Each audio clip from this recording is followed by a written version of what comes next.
Welcome to Power Parsha. This week is Parshat Beshalach. We read about Pharaoh sending the Jewish people out of Egypt. The people start heading out, and then Pharaoh, a few days later, regrets what he did. He chases after them, pursues them, and they are cornered at the sea. And this is a dramatic moment, of course.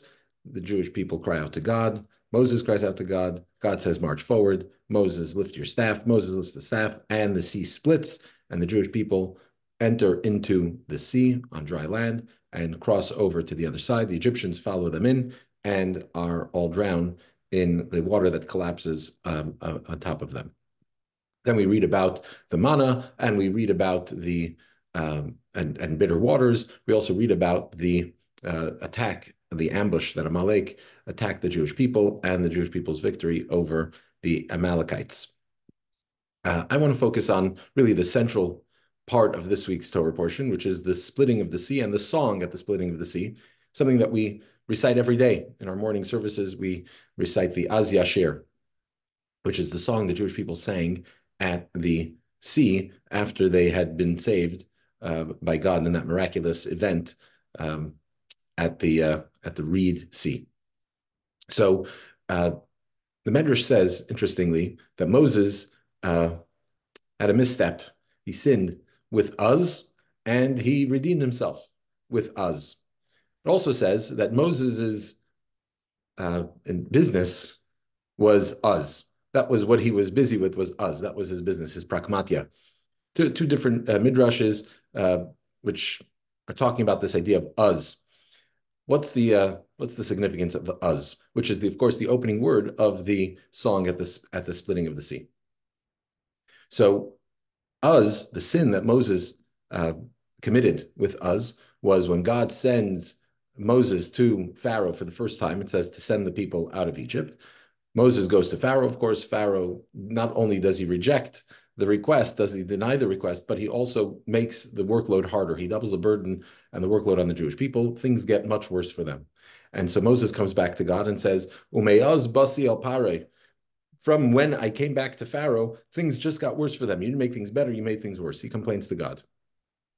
Then, of course, he redeems himself with Uz, is when he starts the song at the sea, leads the Jewish people in this song of Uz Yashir. He uses that word again, Uz. When the Midrash talks about Moses, his business being he's in the business of Uz, so cites Uz Yashir, the song we just are talking about, as well as Uz Yavdil Moshe. Moshe later, right at the end of his life, he separates 3 cities of refuge on the east side of the Jordan River before the Jewish people enter the land of Israel.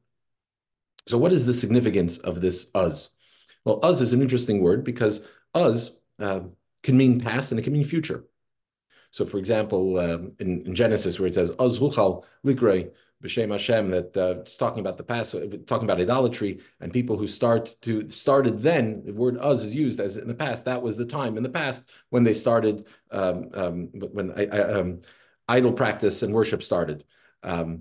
Moses, not too long ago, when Moses is heading back to Egypt with his wife and his 2 children, one of them being a newborn baby. So Tzipporah says, Uz. Then she said, Chasan damim lamulis. Uz uses the term Uz. Then Uz Amra. Then she said, then in the past. But we also know Uz could be in the future. Uz Yumale Schik Pinu, for instance, something that we say right before benching in a psalm, the Song of Ascents, that Uz Yumale, then in the future, our mouths will be filled with laughter. Or Uz Yubaka Kashachar Erecha, then in the future, his light will shine like the radiance of the morning. And so Uz can be past, future. Another interesting one is in the Musaf Hamida. This is, might not have noticed, but in the davening of Shabbos, and Shabbos in general, we observe Shabbos as a commemoration to the 6 days of creation, God creating in 6 days, resting on the 7th, right? So the observance of Shabbos is Zeicher L'Maseh Bereshis, as we say in our prayers. Zeicher L'Maseh Bereshis. It is a memorial, a commemoration of God's work of creation, God creating, but also, and in fact, in the Ten Commandments 1.0, in the first version, which we're going to read next week in the Torah, that's what it says, that God creates and rests on the 7th, therefore we observe the Shabbos. And then in the second set of in the second version of the Ten Commandments, and also we commemorate Shabbos Shabbos is a commemoration to the exodus of Egypt. Zecher l'Yetzias Mitzrayim, a commemoration to leaving Egypt.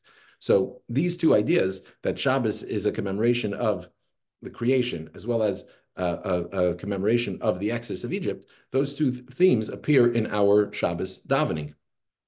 So in some places it'll say Zecher l'Yetzias Mitzrayim, in some places it'll say Zecher l'Maasav Bereishis. Interestingly, in Musaf, so in the you'll notice there's a paragraph in the Amida, Yismachu b'malchuscha, and it's that paragraph appears in the evening, morning, and Musaf prayers, Amidas, and in the evening and in the Musaf it says Zeichel L'Maaseh Bereishis. At the end of that paragraph of Yismachu b'malchuscha, to the Jewish people rejoice in God and delight in God's kingship, those who observe the Shabbos.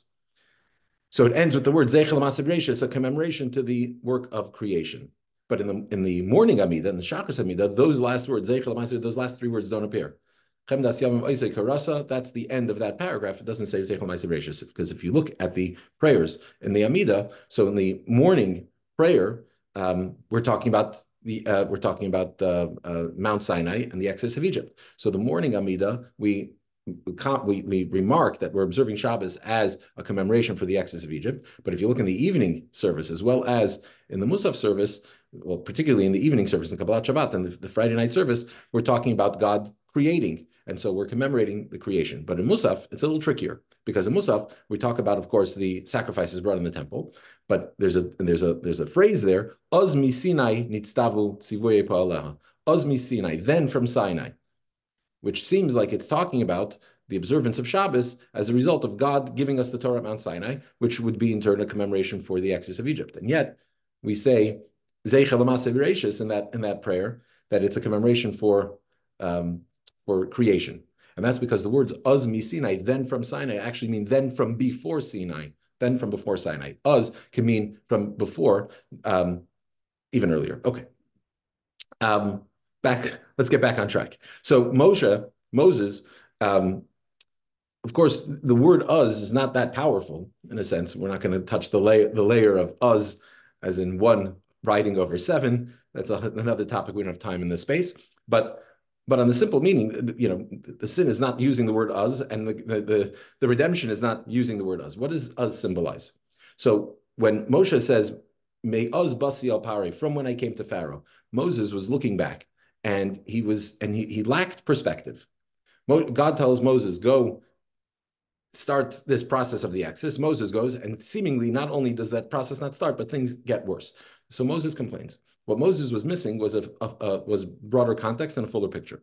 Because, of course, we know that God tells Abraham that his children are going to be slaves in Egypt for 400 years. But in reality, the Jewish people spent 210 years in Egypt, not 400 years. And the reason is because the hardship that they endured in their slavery was such that the persecution and the difficulty, the challenges that they faced in that Egyptian persecution sort of sped up that process. So in other words, they had 400 years of being foreigners in a foreign land packed into 210 years because of the hardship that they faced in Egypt. So it's because the difficulty of the hardship that their redemption was, I guess, accelerated, sped up, and came earlier. Right. In fact, the hardship of Egypt was only 86 years, the real difficult time. Right. But it was so difficult, it was so hard that within that time they had used up all that allotted 400 years worth of time to be in Egypt. So what Moshe wasn't realizing is that the Exodus was being sped up, that the Jewish people were getting out early, in a sense, as a result of the difficulty. The difficulty was somehow a part of, in God's vast eternal plan, of speeding up that process for the people to get out even earlier. But Moses lacked that perspective. But then comes Az Yashir. At the splitting of the sea, Moses realizes that this Exodus is really going to set the tone for all future redemptions. In fact, the commentaries talk about Az Yashir and the terminology within that song, which implies that Moshe knew even at the time that this wasn't going to be the last time the people are going to need to be redeemed. This is not going to be the last exile. This is not going to be the last time they're going to need to have a redemption. And yet he already started the song because he realized that that even though the people will eventually, they're going to get to the land of Israel, eventually they're going to be kicked out of the land of Israel, eventually they're going to go into exile, they're going to come back, then they're going to go back to exile and so on. He realized that this moment of the exodus of Egypt was setting the tone for all future redemptions. And so Moshe sings Az Yashir, Az into the future. He sings about the future. He sings about, shows the people, teaches the people and guides the people into this perspective and understanding to always look at the bigger picture and always look to the brighter future. In fact, this is something that Judaism really brings to the world, this idea of a brighter future, that tomorrow should be brighter than today, and that the future is bright, that the world ultimately will be healed.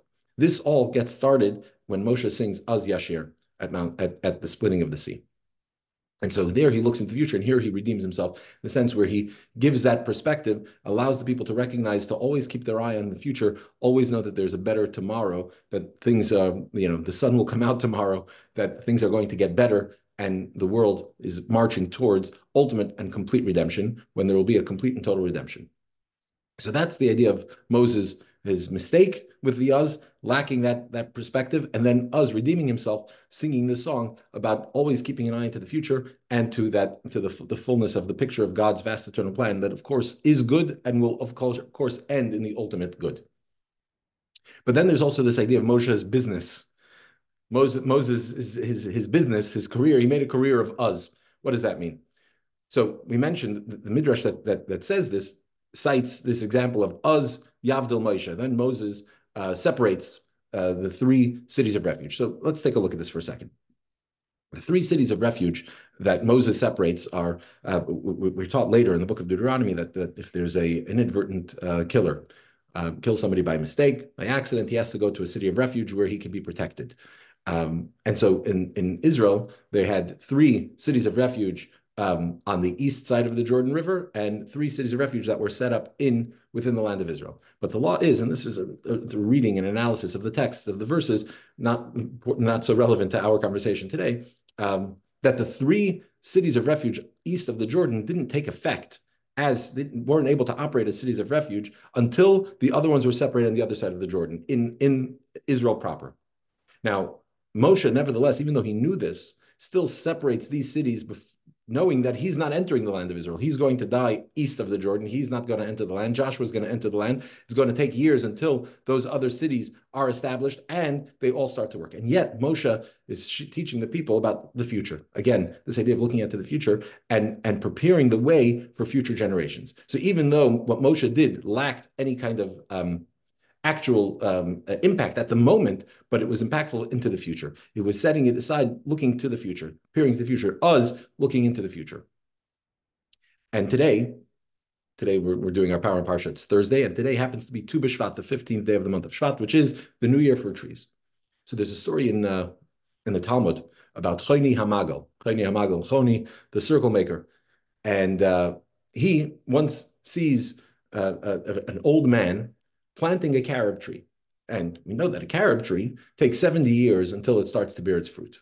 So Choni sees this old man planting a tree, and he says, "What are you doing?" He goes over to him and says, you're not going to be around by the time this tree starts to bear fruit. You're not going to be around anymore. Why are you bothering to toil and work and plant this tree if you're going to have no benefit from it?